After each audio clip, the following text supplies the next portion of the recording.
हरे कृष्ण। श्रीमद् भगवत गीता यथारूप अध्याय 10 श्री भगवान का ऐश्वर्य श्लोक संख्या 39। कोशिश करती हूँ गुरु महाराज जी की कृपा से। यचापि सर्वभूतानां बीजं तदहम् अर्जुन न तदसित विना यत् सयान् मया भूतं चराचरम्। यत् जो च भी अपि हो सकता है सर्व भूतानाम समस्त सृष्टियों में बीजम बीज ततः वह अहम मैं हूँ। अर्जुन है अर्जुन न नहीं ततः वह अस्तित्व है बिना रहित यत जो सयात हो मया मुझसे भूतम जीव चर अचरम जनगम तथा जड़। यही नहीं है अर्जुन में समस्त सृष्टि का जनक बीज हूँ। ऐसा चर तथा अचर कोई भी प्राणी नहीं है जो मेरे बिना रह सके। तो श्री कृष्ण भगवान कह रहे हैं कि तात्पर्य श्रील प्रभुपाद जी महाराज की जय। जय हो गौरी माता की। तो प्रत्येक वस्तु का कारण होता है और कारण इस सृष्टि का कारण यह बीज कृष्ण है। जो सृष्टि का कारण है ना वो श्री कृष्ण भगवान ही है। बीज कृष्ण की शक्ति के बिना कुछ भी नहीं रह सकता, अतः उन्हें सर्वशक्तिमान कहा जाता है और उनकी शक्ति के बिना चर तथा अचर किसी भी जीव का अस्तित्व नहीं रह सकता। जो कुछ कृष्ण भगवान की शक्ति पर आधारित नहीं है वह माया है। तो यही हो गया, जो कृष्ण भगवान की शक्ति पे नहीं है वो माया है और अर्थात वह जो नहीं है।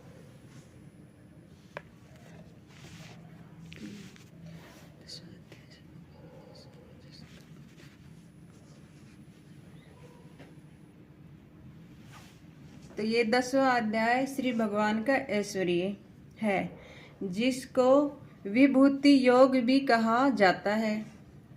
और यहाँ भगवान श्री कृष्ण अर्जुन को यह नहीं सिखा रहे कि वे कौन सी वस्तुओं की पूजा करें, बल्कि यह समझा रहे हैं कि संसार में जो भी श्रेष्ठ शक्तिशाली या सुंदर है तो वह सब मेरी विभूति है। तो वो सब कृष्ण भगवान की विभूति है और मेरा ऐश्वर्य है। और श्री भगवान इस अध्याय के श्लोक 20 से इस श्लोक 39 तक अपनी विभूतियों के बारे में बताया है। यह श्लोक इस अध्याय का एक अत्यंत महत्वपूर्ण श्लोक है। कृष्ण भगवान है जो कृष्ण सर्व कारण कारणम, सभी कारणों के कारण भगवान श्री कृष्ण है, जो कि पहले हमें नहीं पता था। तो हम सब अलग अलग देवी देवताओं की पूजा करते थे, माता की, भगवान जियों की, लेकिन अब हमें पता चला कि सब कारणम कारण श्री भगवान जी हैं। तो हम जैसे एक पेड़ की जड़ में पानी डाल लेंगे तो सारा पेड़ हरा भरा हो जाएगा, ऐसे हमें अब सिर्फ ये पता चला कि श्री कृष्ण भगवान की भक्ति करनी है तो सब माताओं और सब देवता है ना, सबकी पूजा उसी में आ जाएगी। तो श्रील प्रभुपाद जी इस श्लोक की व्याख्या में समझाते हैं कि प्रत्येक वस्तु का जन्म होता है, वह जन्म बिना बीज के संभव नहीं है। जैसे किसी चीज का बीज होता है उसी से जन्म होता है, तो वैसे बिना बीज के तो संभव है ही नहीं, संभव है नहीं है। जैसे बड़ का पेड़ छोटा सा बीज होता है उससे कितना विशाल बड़ हो जाता है और बीज छोटा सा रहता है। ऐसे संभव नहीं है कि जिस प्रकार एक विशाल वट वृक्ष एक छोटे से बीज में सूक्ष्म रूप से स्थित रहता है, उसी प्रकार यह संपूर्ण ब्रह्मांड अपनी प्रलय अवस्था में भगवान विष्णु के शरीर में सूक्ष्म रूप से स्थित रहता है और सृष्टि के समय उन्हीं से प्रकट होता है। इसलिए कृष्ण ही परम बीज हैं, जिसमें भगवान अपनी सर्व कारण कारणम स्थिति को स्पष्ट करते हैं। भगवान कहते हैं मैं बीज हूँ, और बीज वह होता है जिससे वृक्ष उत्पन्न होता है। यह बीज का अर्थ केवल शारीरिक जन्म नहीं है, बल्कि चेतना का बीज है कि हमारी चेतना शुद्ध होनी चाहिए। और चेतना कैसी होनी चाहिए? सिर्फ भगवान के हरि कीर्तन में, जपा में, भक्तों के संगत में ऐसी चेतना हो तो हमारी चेतना क्या होगी? शुद्ध। इच्छा का बीज कि मन में इच्छा यही हो कि मुझे हरि नाम का बीज अच्छे से इसमें उगा लेना है, बस और कुछ नहीं चाहिए कि मुझे ऐसा आनंद बाहर की ना, उससे भगवान करे मेरी इच्छा हट जाए और भगवान की लालसा जग जाए मेरे अंदर, ऐसा इच्छा का बीज पैदा हो जाए। शक्ति का बीज है, एक शक्ति भगवान से ही तो शक्ति सारी आ रही है, उसी में हम लगे रहें। अस्तित्व का बीज है, एक अस्तित्व का बीज। भगवान गीता के अध्याय 7 के श्लोक में कहते हैं कि मैं ही समस्त जीवों का बीज हूँ। देखो, भगवान ही समस्त, सब चीज का बीज भगवान ही है, सब चीज भगवान से ही है। अर्थात जीव का अस्तित्व, उसकी चेतना और उसकी शक्ति सब कृष्ण से ही आती है। तो हमारी चेतना, सांस लेने की, छोड़ने की, सब कुछ तो भगवान से ही आ रही है। हम अपनी मर्जी से कुछ भी नहीं कर सकते, एक उंगली भी नहीं हिला सकते। अर्थात कृष्ण सभी कारणों के भी कारण हैं, और ब्रह्मा सृष्टिकर्ता नहीं है। जो ब्रह्मा जी है वो सृष्टिकर्ता नहीं है। पहले हम यही सोचते थे कि ब्रह्मा जी सारी सृष्टि को चला रहे, वो ही करता है। तो ब्रह्मा जी दूसरे नंबर के सृष्टिकर्ता हैं, क्योंकि उन्हें शरीर कृष्ण से मिला है। तो ब्रह्मा जी को भी शरीर कृष्ण भगवान से मिला है। पहले हम क्या सोचती थी, मैं तो खास कर मूर्ख की, बस शंकर भगवान, ब्रह्मा विष्णु महेश ऐसे ही है, माता है तो बस यही देवता है, तो मुझे नहीं पता था आगे का। तो अब ये इसे पता चला है भक्तों के साथ से। तो शरीर कृष्ण से मिला है, हमें शरीर भी कृष्ण भगवान से मिला है, और ब्रह्मा जी को शरीर भी मिला था कृष्ण भगवान से ही। तो शरीर कृष्ण से मिला, और बुद्धि भी हमें कृष्ण भगवान से मिली है, और शक्ति कृष्ण से मिली। और भागवतम में पहले स्कंद के पहले अध्याय के पहले श्लोक में आता है, कृष्ण ने ब्रह्मा के हृदय में ज्ञान दिया। कृष्ण भगवान ने ब्रह्मा के हृदय में ज्ञान दिया, इसलिए सृष्टि का बीज कृष्ण भगवान है। और जो ज्ञान दिया कृष्ण भगवान ने ब्रह्मा जी को, इसलिए वो सृष्टि को अच्छे से, उनको सेवा मिली है तो वो चला पा रहे हैं। इसलिए सृष्टि का बीज कृष्ण है और ब्रह्मा नहीं है। जैसे कि ग्रेन से चीनी, जैसे कि गन्ने से चीनी बनती है, गन्ने से चीनी बनती है, तो मिठास का बीज गन्ना ही है, बल्कि चीनी नहीं है। और भगवान कहते हैं मेरे बिना ऐसा कुछ भी नहीं है जो अस्तित्व में हो। कृष्ण ही सर्वभूतानां बीजम, सभी प्राणियों का बीज है। जब बाल कृष्ण ने मिट्टी खाई तो उनके सखाओं ने माता यशोदा से शिकायत कर दी। यशोदा माँ ने उन्हें डांटते हुए मुख खोलने को कहा। जब कृष्ण ने मुख खोला तो यशोदा माँ चकित रह गई। उन्हें कृष्ण के मुख के भीतर अनंत ब्रह्मांड, सूर्य, चंद्रमा और नक्षत्र, पर्वत, समुद्र और यहाँ तक कि गोकुल और सवर्यम यशोदा माता भी दिखाई दी। तो माता ने कृष्ण भगवान का मुख खुलवाया था, मिट्टी खाई तब। तो इस लीला ने दिखाया कि जिसे यशोदा एक छोटा बालक समझ रही थी, यशोदा माता मैया छोटा बालक समझ रही थी, तो बालक समझ रही थी, वही संपूर्ण जगत का आधार और बीज है। तो वही भगवान है, संपूर्ण जगत के रचैया हैं। बीज है सारा चरा चर जगत, चलने वाला और न चलने वाला उन्हीं के भीतर स्थित है। और श्रीमद् भागवतम के 10वें स्कंद में जब ब्रह्मा जी ने कृष्ण भगवान की परीक्षा लेनी चाहिए तो उन्होंने गायों और ग्वाल बालों को चुरा कर एक गुफा में छिपा दिया। तो कृष्ण ने तुरंत अपने आप को बिल्कुल वैसे ही बालकों और बछड़ों के रूप में विस्तार कर लिया और 1 वर्ष तक किसी को पता भी नहीं चला। जब ब्रह्मा जी वापस आए तो उन्होंने देखा कि कृष्ण अभी भी अपने मित्रों के साथ खेल रहे हैं। तब कृष्ण ने ब्रह्मा जी को दिखाया कि वे सभी बालक और बछड़े वास्तव में चतुर्भुज विष्णु रूप हैं। और ब्रह्मा जी ने तब ब्रह्मा संहिता की स्तुति की और उन्होंने स्वीकार किया कि जैसे एक बीज से वृक्ष निकलता है वैसे ही कृष्ण के एक रोम छिद्र से करोड़ों ब्रह्मांड निकलते हैं। कृष्ण भगवान के रोम छिद्र से करोड़ों ब्रह्मांड निकलते हैं और प्रलय के समय उन्हीं में समा जाते हैं। जब प्रलय आती है जब उन्हीं में समा जाते हैं। तो कृष्ण के बिना एक घास के तिनके का भी अस्तित्व संभव नहीं है। कलयुग के आरंभ में जब अधर्म बढ़ने लगा तब अद्वैत आचार्य ने विचार किया कि केवल बीज यानी मूल भगवान ही इस जगत का उद्धार कर सकते हैं।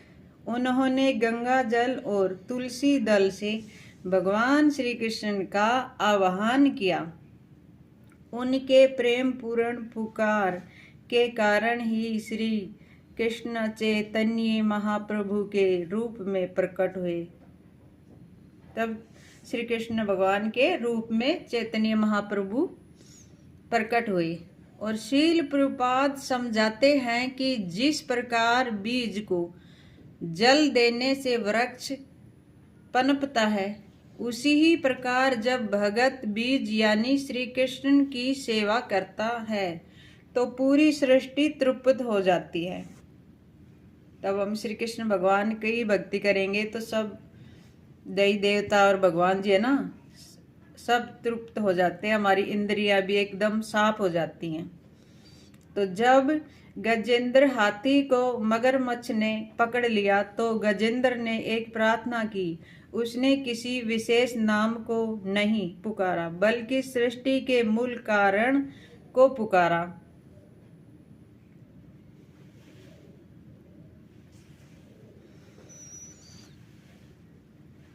बल्कि सृष्टि के मूल कारण को पुकारा। गजेंद्र ने कहा मैं उनकी शरण लेता हूँ जो ब्रह्मांड के बीज हैं।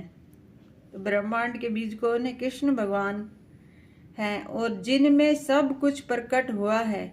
अनेक देवता वहां थे उस टाइम में, सब अनेक देवता वहां थे लेकिन कोई नहीं आया क्योंकि वे सवरियम बीज नहीं थे।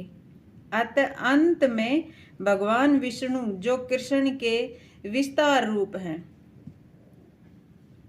जो कृष्ण भगवान के विस्तार रूप हैं विष्णु भगवान, वो सवरियम प्रकट हुए जब उनको मगरमच्छ ने पकड़ लिया था ना उस टाइम में। तो सवरियम विष्णु भगवान प्रकट हुए और विस्तार रूप है और सवरियम प्रकट हुए। यह कथा बताती है कि संकट के समय केवल वही रक्षा कर सकता है जो सबका मूल आधार है। जो सबका मूल आधार है वही रक्षा कर सकता है। कृष्ण के बिना न गजेंद्र का अस्तित्व था और न मगरमच्छ का था और न ही उस सरोवर का था। श्रील प्रभुपाद जी अक्सर एक उदाहरण देते हैं। यदि आप एक वृक्ष की प्रत्येक प्रत्येक पत्ती पर पानी डालेंगे तो आप थक जाएंगे। हर वृक्ष की एक एक पत्ती पे हम पानी डालेंगे तो थक जाएंगे। अगर हम उसकी जड़ में ही पानी डालेंगे तो सारा पेड़ हरा भरा हो जाएगा, अच्छे से डालेंगे तो हो जाएगा। और पेड़ सूख जाए, पत्तियों पे डालेंगे तो पेड़ सूख जाएगा और पेड़ सूख जाएगा। लेकिन यदि आप जड़ यानी बीज में पानी डालोगे तो वृक्ष हरा भरा हो जाएगा। तो वही है, हम कृष्ण भगवान की अच्छे से शुद्ध भक्ति करेंगे तो हम बस आखिरी में तो भगवान की कृपा होगी तो हम भगवान के धाम तक सोचेंगे नहीं कि हम जा सकते हैं, लेकिन भगवान की कृपा हुई तो हम जा ही सकते हैं। रास्ता हम पकड़ लिए हैं गुरु महाराज जी की कृपा से। तो भगवान श्री कृष्ण इस श्लोक में यही कह रहे हैं कि मैं वह बीज हूँ। यदि कोई मुझे जान लेता है और मेरी भक्ति करता है तो वह पूरे अस्तित्व के रहस्य को जान लेता है। देखो आ गया ना, जब हम कृष्ण भगवान की भक्ति करेंगे तो हम सब कुछ जान लेंगे। अब भगत लोग जान ही रहे, माताएं प्रभु जी सब। इस उपनिषद मंत्र में भी बताया गया है, यह संपूर्ण जगत ईश्वर से आच्छादित है। चर और अचर दोनों में कृष्ण भगवान है। तो चर यानी चलने वाले जीव, जैसे कि मनुष्य, पशु, पक्षी, देवता, असुर। और अचर यानी जो चल नहीं सकते, जैसे पर्वत, वृक्ष, नदियां और ग्रह, पृथ्वी। और इन सब में बाहर से प्रकृति कार्य कर रही है। तो ये भी सब भगवान के बनाए हुए हैं। तो प्रकृति बाहर से कार्य कर रही है और भीतर से परमात्मा रूप में कृष्ण भगवान स्थित है उनके अंदर। तो भगवान कहते हैं कि इन चर और अचर श्रेणियों में ऐसी कोई वस्तु नहीं है जो उनके बिना अस्तित्व में रह सके। तो भगवान के बिना कुछ भी नहीं है। तो यहाँ तक कि एक परमाणु के भीतर भी परमात्मा के रूप में निवास करते हैं। और गीता के अध्याय 13 के श्लोक 23 में भी बताया गया है कि कृष्णा साक्षी है और वे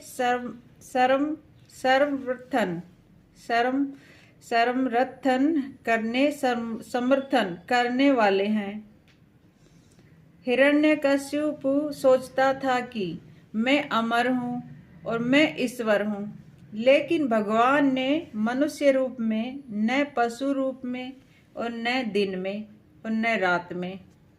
तो वो क्या कहते थे कि मैं दिन में भी नहीं मरूं, रात में भी नहीं मरूं, और किसी भी शक्ति उनको वो था वरदान, तो हिरण्यकश्यप को मार नहीं सकते थे।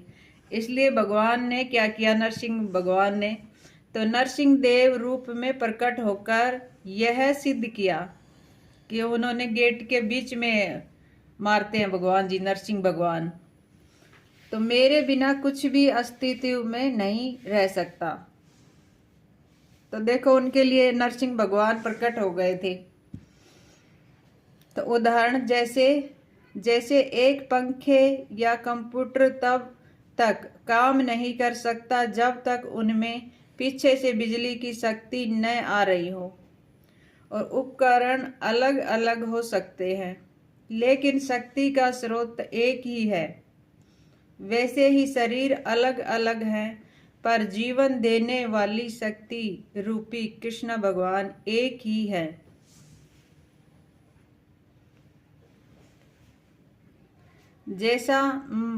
जैसा माला के मोतियों के अंदर एक धागा होता है, जैसे माला एक ही धागे में मोती सारे पुए रहते हैं। तो धागा होता है ना, जो दिखाई नहीं देता पर सबको थामे रखता है। तो भगवान जी हमें दिखाई नहीं दे रहे, जो जीव जिनावर कितने हैं, सब कुछ तो भगवान सबको शक्ति देते, सब भगवान की कृपा से चल रहे हैं उनमें। तो सबको भगवान अपनी आत्मा और परमात्मा के रूप में सब में रहते हैं। हम क्या सोचते हैं कि कोई कुछ पता नहीं हो, कुछ भी कर लेता है गलती, कर बैठता है कि कौन देख रहा है, लेकिन ऐसा नहीं है कि कोई मुझे देख नहीं रहा।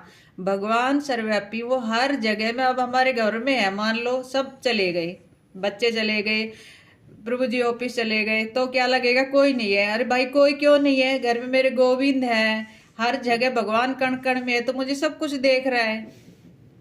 तो कुछ भी, अब हम कुछ भी गलत नहीं कर सकते, नहीं सोच सकते कि भगवान के कैमरे हर जगह लगे हुए हैं, कि भगवान जी मेरे को हर जगह देखते हैं।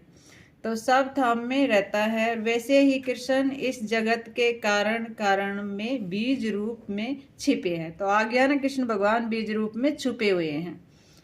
पशु पक्षी के भी सब में कृष्ण भगवान है, कि हम नहीं पता रहता, तो अज्ञान में गलती करते हुए किसी पक्षी पक्षु को भी मार देते हैं। जैसे कुछ आ गया तो उसको मारना नहीं चाहिए, घर से बाहर निकालने की कोशिश करें, कि उसमें भी आत्मा और परमात्मा बैठा है, उसके अंदर भी भगवान है। तो गीता के अध्याय 15 में 7वें श्लोक में जीव का और भगवान का संबंध क्या है, उसके लिए कहा गया है कि ममे वंशो जीव लोके, मतलब जीव भगवान का अंश है, लेकिन अंश स्वतंत्र नहीं है। अंश है वो स्वतंत्र नहीं है, अंश की शक्ति सीमित है, इसलिए जीव का अस्तित्व भी कृष्ण पर निर्भर है। और आधुनिक विज्ञान में ऊर्जा का स्रोत क्या है, नियमित किसने बनाया है, ये नियम किसने बनाए हैं। नेम भी कृष्ण की शक्ति है और ऊर्जा भी कृष्ण की शक्ति है। और भगवत गीता के 9वें अध्याय के 10वें श्लोक में भगवान ने बताया है कि मेरी अध्यक्षता में प्रकृति कार्य करती है। भगवान की अध्यक्षता में प्रकृति कार्य करती है। उदाहरण जैसे बीज है और मिट्टी है, पानी है और धूप है। तो हम सोचते हैं मिट्टी पानी धूप ये ऐसे ही आ गई, पहले नहीं पता था। तो ये सब क्या है, भगवान की कृपा से। तो फिर भी अंकुर तभी निकलता है जब भगवान की इच्छा होती है। तब सोचते हैं कि मिट्टी है, इसमें पौधा डाल दिया तो अपनी मैंने डाल दिया हो जाएगा, वो नहीं होगा। जब भगवान की कृपा उस पर होगी तब उसमें से बीज निकलता है। तो भगवान की इच्छा हो, इसलिए कहा जाता है कि हम कारण बन सकते हैं, कर्ता केवल भगवान श्री कृष्ण नहीं है। हम एक काम जो सेवा कर रहे हैं घर में, वो हम एक कारण ही बन सकते हैं। हम ये सोचते हैं कि ये सब कुछ मेरे हाथ में है, मेरा घर मेरे से चल रहा है, वरना कैसे चलेगा, ये कुछ नहीं है, ऐसा सब भगवान की कृपा से है। तो कर्ता केवल भगवान है, कर्ता केवल श्री कृष्ण भगवान है। और इस श्लोक को समझाने वाला भगत अहंकार छोड़ देता है। जो इस श्लोक को समझ लेगा अच्छे से, वो अहंकार छोड़ देगा और शुद्ध भक्ति करने लग जाएगा। और मेरे जैसे प्राणी को तो ना शुद्ध बोलना भी नहीं आता, प्रभु जी माफ कर देना। तो अहंकार छोड़ देता है, कृतज्ञ बन जाता है, कृतज्ञ बन जाता है, हर वस्तु को कृष्ण की सेवा में लगाता है। जैसे कि सुबह उठना है, स्नान करना है, मुझे दूध लाने जाना है, तो मेरे भगवान की सेवा में उनको दूध पिलाऊंगी। तो मेरा यही रहता है कि भगवान के लिए दूध लाना है तो मुझे स्नान करके जाना है।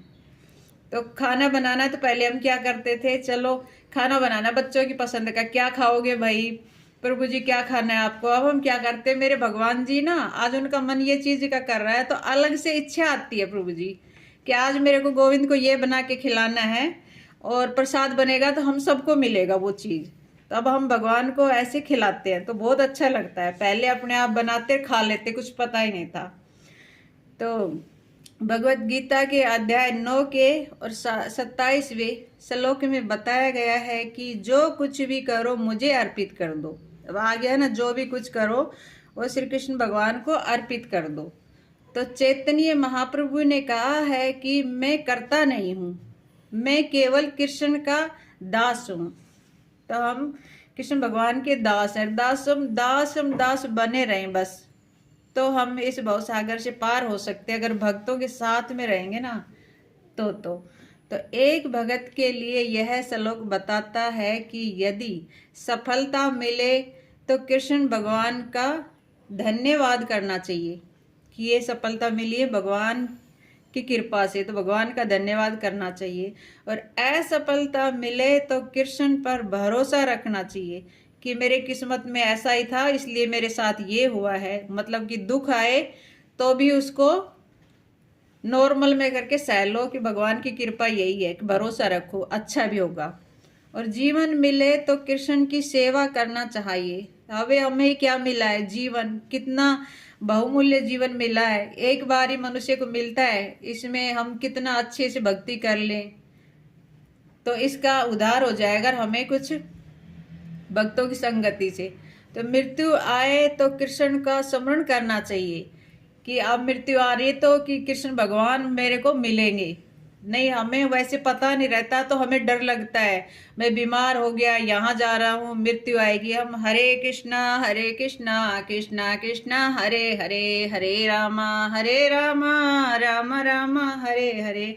तो हम भगवान का हमेशा जप करते रहते हैं, करते रहे हमेशा, तो हमें डर ही नहीं है कब मृत्यु आएगी। तो भगवान तो अपने गले लगा लेंगे। अगर गले भी नहीं लगाएंगे तो चरणों तक कहीं उनके कण भी मिल गया तो हम समझ लो हमारा उद्धार हो जाएगा। कि हमें सिर्फ क्या करना है, हरे कृष्णा कृष्णा कृष्णा हरे हरे, हरे रामा राम राम हरे हरे। मृत्यु आए तो कृष्ण को स्मरण करना चाहिए। इस श्लोक की साधना यही है। और कृष्ण ही बीज है, कृष्ण ही आधार है, और कृष्ण ही नियंता है, और कृष्ण ही बिना, कृष्ण भगवान के बिना कुछ भी नहीं है। जो यह समझ लेता है वह वास्तव में भगत बन जाता है। हरे कृष्णा कृष्णा कृष्णा हरे हरे, हरे रामा राम राम हरे हरे। श्रील प्रभुपाद जी महाराज की जय, गुरु और गौरांग की जय, मेरे गोविंद माधव की जय।